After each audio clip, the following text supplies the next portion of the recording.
মালতীর বাবা আমাদের ছেড়ে চলে যাওয়াতে আমি আর আমার মেয়ে একেবারে অসহায় হয়ে পড়েছি। কি আর করবে বলো, বিধির বিধান কে খণ্ডাতে পারে? আমার মেয়েটাকে দুমুঠো ভালো করে খেতেও দিতে পারি না সব দিন। ওকে কি করে আমি পড়াশোনা করাবো, কি করেই বা বড় করব, কিচ্ছু বুঝতে পারি না। কাকিমা, তুমি এত চিন্তা করো না। মহাপ্রভু জগন্নাথকে ডাকো, উনিই সব ঠিক করে দেবেন। হ্যাঁ, উনিই তো আমার একমাত্র ভরসা। ওনার যদি ইচ্ছা হয় তাহলে আমাদের রক্ষা করবেন। দেখা যাক কি ওনার ইচ্ছা।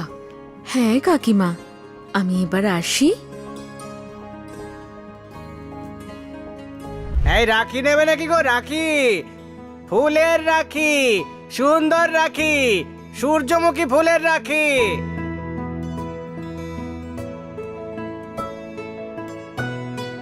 এই দেখো দেখো, রাখি বিক্রি করতে এসেছে। চলো চলো, বাড়ি থেকে টাকা নিয়ে এসে রাখি কিনবো।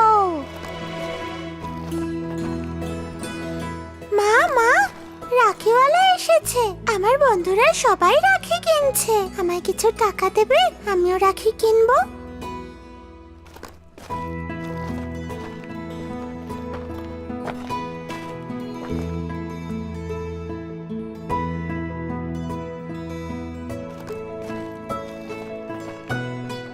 রূপা, তুই দুটো রাখি কেন কিনলি? আমার তো দুটো ভাই, একটা রাখি বড় ভাইয়ের হাতে বাঁধবো আর একটা রাখি ছোট ভাইয়ের হাতে। হ্যাঁ রে মালতী, তুই কাকে রাখি পরাবি? আমি নিজের হাতেই বাঁধবো। নিজেই নিজেকে কেউ রাখি পরায়? রাখি ভাইদের হাতে বাঁধতে হয়।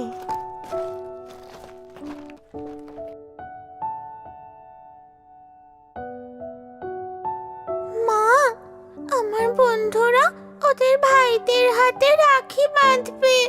আমার ভাই কোথায়? আমি কার হাতে রাখি বাঁধবো? মা, তুমি কাঁদছো কেন?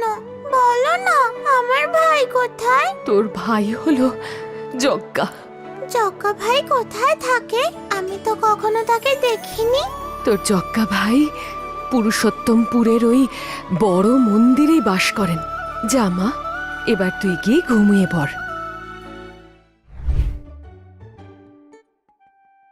জগা, আজ যে তোমাকে ভীষণ খুশি খুশি দেখাচ্ছে দেখছি। কি হয়েছে আমাকেও বলো। আরে বলরাম, তুমি তো আমার সখা, তোমায় বলবো না তো কাকে বলবো? আজ আমার এক বোন আমার কাছে আসছে। বোন? কে সে বোন?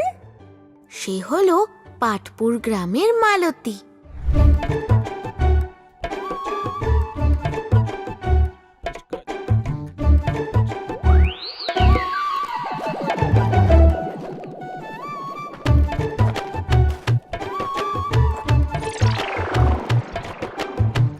উফ, কি রোদ! নিচে তো পাই রাখা যাচ্ছে না।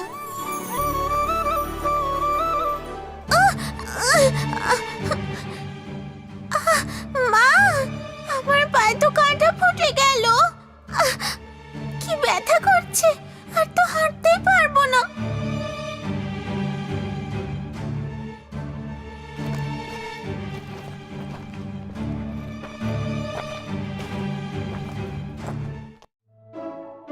ও কাকু, পুরুষোত্তম ক্ষেত্রের রাস্তা কোন দিকে একটু বলবে? এই রাস্তা বরাবর সোজা যেতে হবে মা।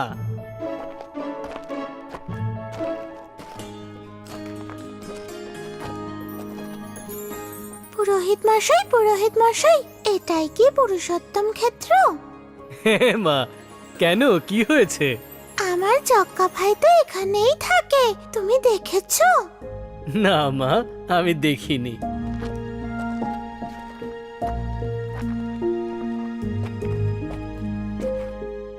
ও মাসি, আমার জক্কা ভাই তো এখানেই থাকে, তুমি কি তাকে দেখেছো? না মা, আমি দেখিনি।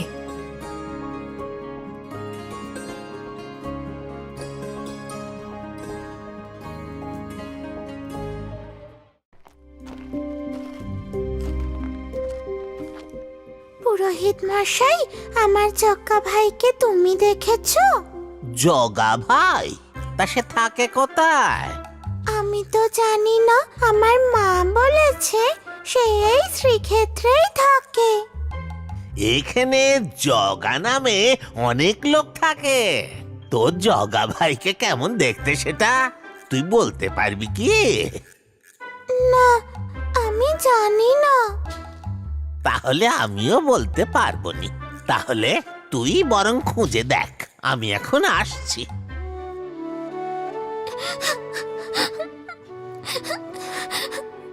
জগা ভাই, তুমি কোথায়? আমি তোমার জন্য রাখি নিয়ে এসেছি, তুমি এসো না আমার কাছে।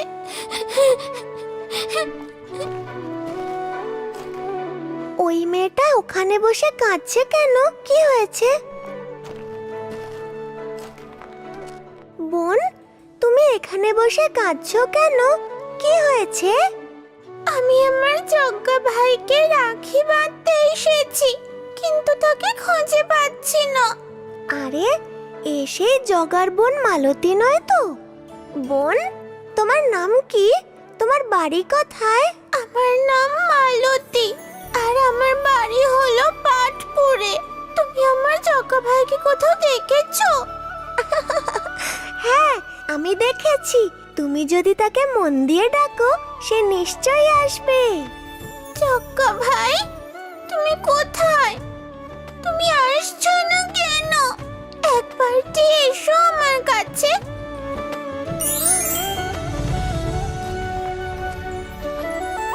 মালতী, এই দেখো, তোমার জগা ভাই এসে গেছে। তুমি আমার জগা ভাই? হ্যাঁ মালতী, আমি তোমার জগা ভাই। তুমি নাকি আমার জন্য রাখি এনেছো? দাও দেখি আমার হাতে রাখি বেঁধে। আহা, কত ভাগ্যবতী এই মালতী! এই ব্রহ্মাণ্ডের যে পালক, জগতের নাথ স্বয়ং জগন্নাথের হাতে রাখি পরিয়ে দিচ্ছে।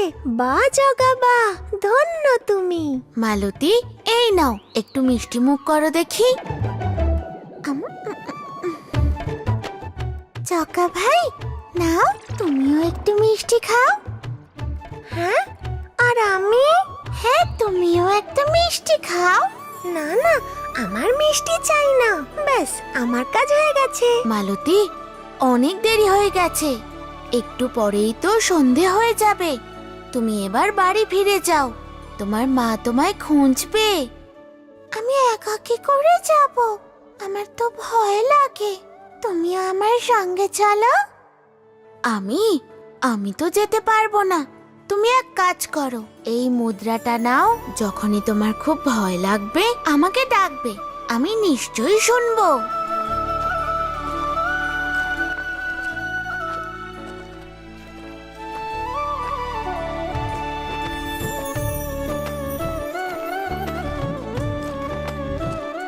জগা ভাই, আমার যে খুব ভয় লাগছে। হ্যাঁ মালতী, আমি এখানেই আছি, তুমি এগিয়ে চলো, তোমার কিচ্ছু হবে না।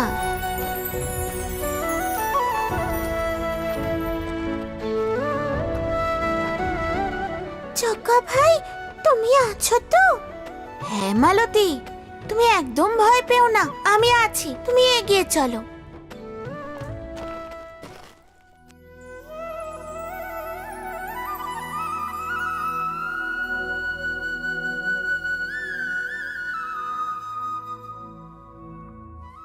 মহিমাময়ের হাতে বাঁধা রাখি। রাখি পূর্ণিমা তো এখনো দিন 2 বাকি আছে। রাখি আবার কে বাঁধলো? এ আবার মহিমাময়ের কেমন তর লীলা। মহারাজকে তো এই কথা জানাতেই হবে।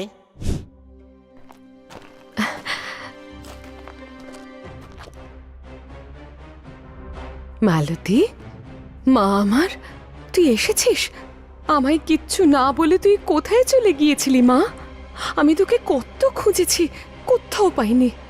কোথায় গিয়েছিলি? মা, আমি তো পুরুষোত্তম ক্ষেত্রে আমার জগা ভাইয়ের কাছে গেছিলাম। আমি তো ওর হাতে রাখি বেঁধে এলাম। তুই সত্যি বলছিস? তুই এত দূরে চলে গিয়েছিলি? হ্যাঁ মা, আমি সত্যি বলছি। চক্কা ভাইও তো আমার সঙ্গে এসেছে। চক্কা ভাই, চক্কা ভাই, চক্কা ভাই, এই তো এক্ষুনি আমার পেছু পেছু আসছিল, জানি না কোথায় গেল। মা, আমি সত্যি বলছি, চক্কা ভাই তো আমার পিছু পিছুই আসছিল। দেখো চক্কা ভাই আমায় কি দিয়েছে। হে প্রভু জগন্নাথ, আমার মেয়ে কি বলছে এসব? এই সোনার মুদ্রাটা কে দিয়েছে ওকে? আমি তো কিচ্ছু বুঝতে পারছি না।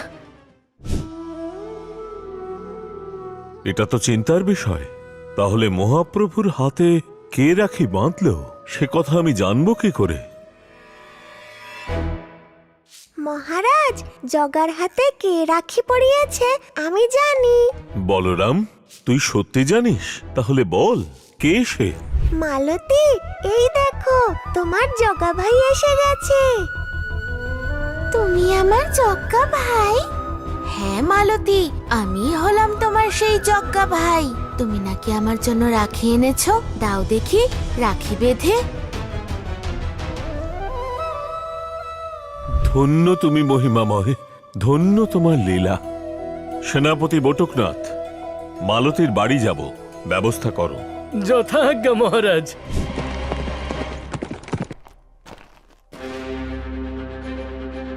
আচ্ছা, এটা কি মালতীর বাড়ি? মালতী আছে? আগে হ্যাঁ, ও আমার মেয়ে মালতী। ওহো, তাহলে ওই শ্রীক্ষেত্রে গেছিল।